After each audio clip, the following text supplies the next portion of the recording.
Shalom. Setiap orang punya kisah perjalanan dan pilihan imannya sendiri.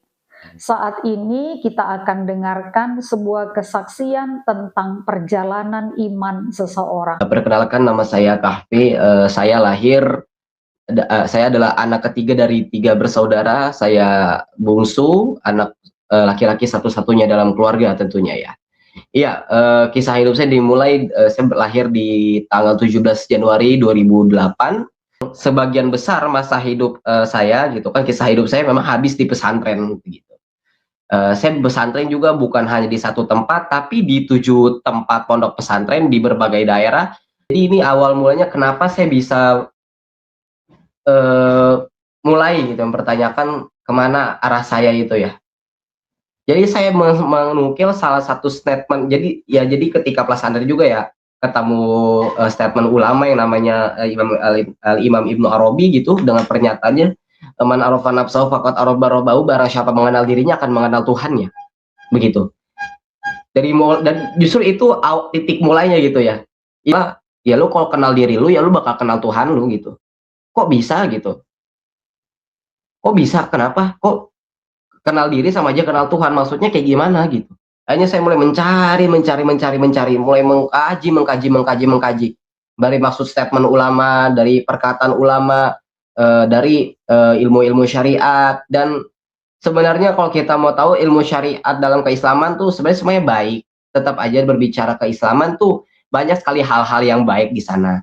Banyak baik sekali hal-hal baik gitu ya. Seperti Nabi Muhammad SAW, beliau juga orang yang baik, gitu ya, dengan ilmu, dengan akhlak yang dianggap yang orang meyakini dia sebagai uswatun hasanah gitu kan, Rabbil alamin, uswatun hasanah gitu kan, baginda seluruh alam. Ya itu hal yang baik gitu ya. Saya tidak memperdebatkan masalah pernyataan itu, statement itu ya. Kita balik lagi ke masalah pengkajian ya. Pengkajian saya itu mulai dari kitab-kitab salafiyah, kayak kitab-kitab yang ranah tasawufnya lebih dalam lagi gitu ya. Masalah pernyataan atau statement man arafa nafsahu faqad arafa rabbahu, siapa yang mengenal dirinya akan mengenal Tuhannya gitu ya.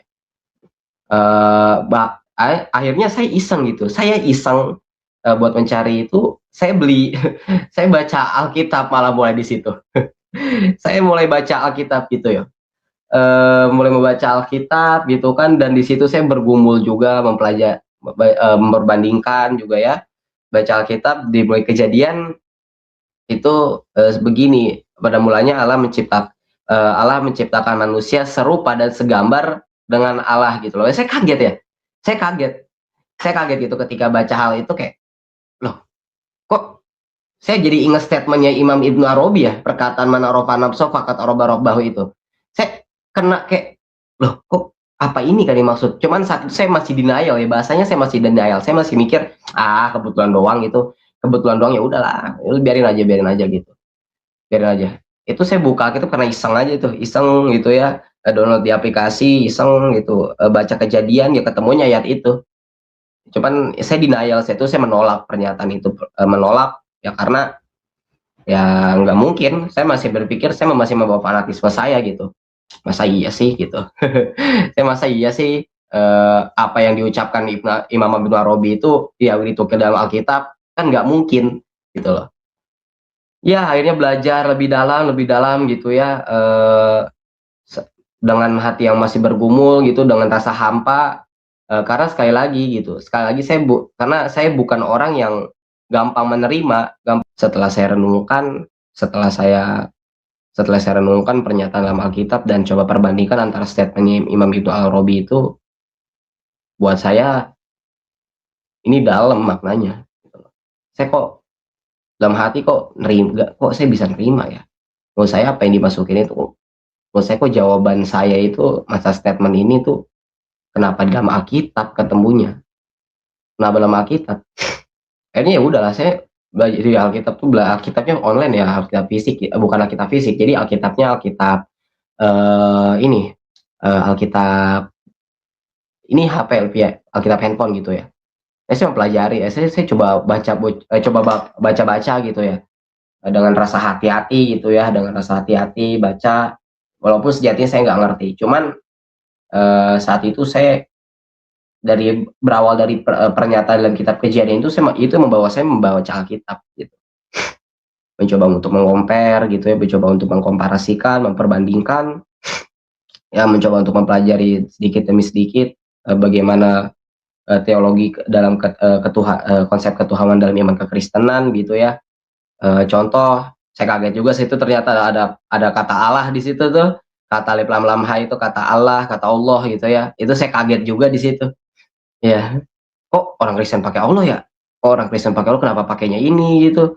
Kenapa nggak pakai Tuhan aja kata-kata Tuhan atau ganti lain Theos kah mungkin gitu atau Eloah kah begitu? Kenapa pakai kata Allah begitu ya? Saya belajar di situ, saya belajar, saya mengerti gitu ya. Saya mengkomparasikan gitu kan, kata alif lam lam ha yang dimaksud dalam kekristenan, kata alif lam lam ha yang dimasuk ke dalam keislaman itu seperti apa. Akhirnya saya bergumul dong begitu. Saya coba mempelajari iman Kristen lebih dalam lagi, gitu ya. Saya memutuskan buat keluar pesantren gitu, walaupun akhirnya berdebat dengan orang tua, berdebat gitu. Ini sebelum saya menjadi seorang Kristen ya, berdebat masalah kenapa harus keluar gitu, karena kan bisa dibilang saya udah di kondisi nyaman gitu, saya tuh nyaman banget ya, nyaman keluar itu berkhidmat, akhirnya pelayanan ke masyarakat, pelayanan mungkin bisa kayak malam Jumat itu saya udah mulai bisa mimpin Yasin atau tahlil lah seperti itulah, misal lagi hari-hari besar kayak Maulid atau Isra Mi'raj, saya bisa baca-baca Maulid gitu kan. Saya masih ingat banget tuh baca Maulid, falamma ana awanu maulidihil karim wahana maqdamuhu syariful azim. Jadi baca-baca seperti itu kayak so hasyau suli isyarati bil basyarati li ahli ardi ajma'in. Ya, itu ya sekilas beberapa maulid, bacaan maulid yang masih saya ingat sampai sekarang gitu. Iya, akhirnya saya memutuskan gitu buat keluar pesantren 2 titik gitu ya. Meskipun perlu beberapa waktu kemudian orang tua harus menerima, setelah kita berantem dulu beberapa hari, saya memutuskan saya nggak pulang ke rumah, itu ya selama 3 atau 4 hari, seminggu lebih gitu ya, saya nggak pulang ke rumah tuh. Masalah orang tua saya nggak setuju, akhirnya ya dengan ya orang tua akhirnya luluh, pulanglah, ya udah pulang. Udah basicnya susah, anak udah gak mau pesantren mau kayak gimana tuh. Ya udah akhirnya pulang di situ juga, saya mulai ya terjerumus lah ya bahasanya, terjerumus masa pergaulan, drugs, alkohol begitu ya, drugs, alkohol dan rokok udah pasti lah ya, rokok kan basically di pesantren saya udah ngerokok gitu, jadi nggak mungkin kalau ketika keluar pesantren nggak ngerokok. Ya akhirnya pergaulan bebas gitu kan, ya berjalan, tiap malam minggu kita misalnya ada uang berapa kita taruh di meja gitu buat beli drugs, ya kan, buat beli alkohol, wine dan saat itu banyak lah jenis minum yang saya udah coba juga gitu. Ya sambil saya ketika minum itu ya, jadi satu momen ketika lagi minum tuh ada momen saya ingat tentang kenapa saya keluar pesantren, kenapa saya memutuskan kenapa saya jadi ateis sekarang ini, karena kan saya lagi mencari Tuhan. Kalau begini gimana mencari Tuhan gitu loh. Kenapa mencari Tuhan? Ini capek juga tuh.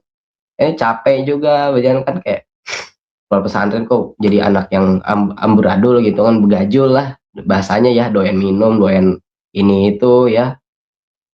Akhirnya ya saya mikir gitu, capek berapa bulan berjalanin beginian gitu, kayak makin percuma hidup itu ngerasanya. Akhirnya ya ketika saat itu ya lagi buka-buka media sosial gitu, buka-buka media sosial, ngelihat khotbah pendeta, awalnya ketawa ngeliat khotbah pendeta gitu, khotbah pendeta lewat di FYP saya, ngelihat ada orang yang murtad mungkin saat itu, saya mikirnya kayak, ada ya orang murtad ya gitu loh, ada ya orang murtad sampai ninggalin agamanya begitu. Saya tertarik buat nanya orang itu kenapa alasannya murtad gitu. Saya nggak bisa jelasin, dia nggak bisa jelasin dia kenapa orang itu meninggalkan Islam gitu. Akhirnya ya saya coba tanya tuh, kenapa ninggalin Islam udah enak begini gitu. Walaupun saat itu saya simpelnya udah nggak mengimani ketuhanan dalam iman Islam, saya udah nggak mengimani. Tapi saya mencoba untuk memperdebatkan orang yang memutuskan keluar dari Islam menjadi seorang murtadin gitu ya, apalagi dia menjadi seorang Kristen tentunya. Ya saya coba perdebatkan, saya coba pertanyakan, kenapa kok tinggalin gitu. Nah ini aku paling mikirnya gini, alah paling malas sholat, paling malas puasa gitu dia, paling nggak ngerti apa-apa di Islam. Ini begitu. Ngebahas hal itu ya. Tapi yang menariknya gitu loh, saya menariknya begini, dia nggak menggubris pernyataan saya, statement saya, dia nggak menggubris gitu kan. Dia nggak membalas pernyataan saya gitu, kayak dia cuek aja sih, dia cuek aja gitu. Dia cuek aja dan akhirnya saya nyerah gitu. Daripada kelihatan agama saya malu kan, umatnya kok begini gitu. Kayaknya keluar gitu dari perdebatan itu. Saya mikir kenapa ya orang-orang saya ngeliat orang Kristen tuh mereka kayak selalu punya jawaban hidupnya gitu loh. Orang Kristen tuh punya jawaban hidupnya seperti itu. Akhirnya saya memutuskan ya nggak tahu ya apa yang saya pikirkan buat saya coba ke gereja kali ya. Saya coba ke gereja saat itu. Coba ke gereja, awalnya sih niatnya pengen coba ke gereja Katolik saat itu, cuman ya saya ke gereja Katolik, sekali, ke gereja karismatik sekali gitu ya. Saya renungkan apa yang saya dapatkan, saya renungkan apa yang saya terima saat itu, kok feel-nya beda ya, feel-nya beda. Ketika masalah mereka tuh membahas ketuhanan tuh dengan rasa fanatik, tapi fanatik yang tidak menyakiti orang lain begitu. Akhirnya di situ saya mencoba untuk belajar lebih dalam lagi. Saya mencoba untuk belajar lebih dalam lagi masa iman kekristenan gitu ya. Singkatnya saya katekisasi lah, ikut katekisasi begitu. Ikut katekisasi karena karena saya melihat keyakinan saya udah lihat, saya lihat nih, saya mengimani apa enggak yang saya yakini saat ini yang menjadi agama di KTP saya gitu. Saya udah nggak mengimani ternyata. Walaupun saat itu kondisi saya masih sholat, kondisi saat itu saya masih menjadi seorang yang masih ada pelayanan di masyarakat, mungkin mengabdi dalam masyarakat, tapi tetap aja saya merasa kayak ngebohongin orang aja begitu, kayak ngebohongin orang. Lanjut, akhirnya saya katekisasi gitu kan, mencoba di situ ketika katekisasi pun mencoba untuk kritis ya, artinya ketika seorang mentoring pendeta ngomong pun nggak saya terima mentah-mentah ya, saya pelajari juga gitu loh. Kalau misalnya saya bisa kritis dalam agama saya yang dahulu, kenapa saya nggak bisa kritis dalam Kristen begitu. Saya mau pelajari begitu berjalan. Satu masalah iman Tritunggal begitu ya, iman Tritunggalnya masalah dalam Maha Kudus ini basicnya ini saya bergumul salah sekitar 2 bulan begitu. Saya bergumul sampai statementnya, statement yang lama itu keluar, Bapa, Putra, Roh Kudus, berarti ada 3 pribadi, ada 3 Tuhan. No, bukan begitu. Bapa, Putra, Roh Kudus, 3 pribadi, 1 hakikat. Gimana 3 pribadi 1 hakikat, orang udah 3 pribadi 3 Tuhan kok. Ini debat di situ kan. Begitu, bahkan dicoba cari pakai analogi, analogi dan ketika dikasih ilustrasi penggambaran Allah itu seperti apa dan siapa itu Sang Putra, siapa itu Sang Roh Kudus, dan ada penjelasan di sana gitu ya. Mencoba berkritis sambil bertanya juga, sedikit perdebatan, tapi saya terima begitu. Karena dengan ini, contoh begini, yang paling saya terima itu ketika Yesus Kristus seorang firman Allah gitu kan, yang Yohanes 1 ayat 1, fil badil kanal kalimat wa kanal kalimatu kana indallah wa kanal kalimatu indallah wa kanal kalimatullah gitu ya. Dia pada mulai ada firman itu bersama-sama dengan Allah, dan firman itu adalah Allah sendiri. Yohanes 1:14-nya firman itu telah menjadi manusia. Jadi saya pelajari kenapa Yesus menyatakan diri sebagai manusia dengan panjang. Saya pelajari itu. Analogi simpelnya dia pengen menyatakan orang itu kenal Allah yang hidup itu seperti apa, Allah yang eksis, Allah yang ada, Allah yang berkuasa itu seperti apa, dan dia telah menyatakan kemuliaan Bapa begitu. Besek, oh begitu ternyata ya, Tritunggal gitu. Walaupun ya kenalnya masih agak aneh, gue santri belajar kitab-kitab kok segampang ini nerima gitu, kok segampang ini. Karena mencoba untuk mengkritisi dari bagian apa, masalah dogma, masalah pandangan,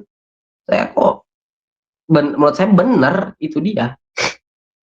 akhirnya begitulah, ketika masalah dogma Tritunggal selesai, masalah ajaran kasih pun demikian, saya perdebatan dan kritisi begitu ya, berakhir dengan saya, ya udah Alkitabnya ada, ayatnya ada gitu kan. Saya telusuri lebih dalam lagi, saya bisa terima, ya udah. Terus ketika akhirnya ya 24 Agustus 2025 itu ya saya udah resmi dibaptis menjadi pengikut Kristus.